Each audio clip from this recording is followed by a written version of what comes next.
Hello guys and welcome to a new video. Today I'm going to talk about what to do if your iPhone won't turn on. So you will need to follow these simple steps to finally turn on your iPhone. And step number one would be, of course, to leave your iPhone to charge up for at least an hour and a half. So it's going to get fully charged because sometimes it can get bugged and it would require the full charge.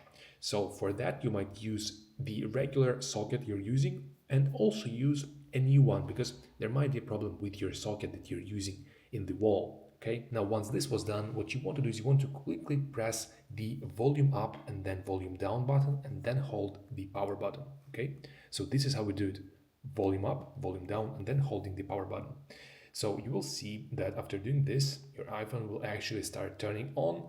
And if it didn't work for you, I'm afraid there might be a problem with the battery of your phone, or with the charger, or with the cable, which is a less of a problem in this case. Okay guys, if you found this video helpful, please subscribe to our channel and like this video.